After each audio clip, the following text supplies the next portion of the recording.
விடுதலை சிறுத்தைகள் தலைவர் திரு தொல் திருமாவளவன் அவர்கள்,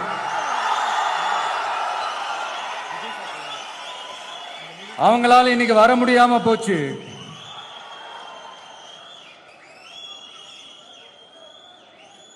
அம்பேத்கர் அவர்களுடைய புத்தக வெளியீட்டு விழாவிற்கு கூட அவரால் கலந்துக்க முடியாத அளவிற்கு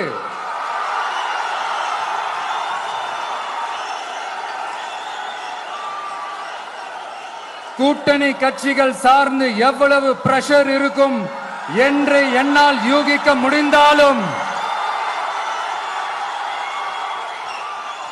நான் இப்ப சொல்றேன், அவருடைய மனசு முழுக்க முழுக்க இன்னைக்கு நம்மளோட தான் இருக்கும்.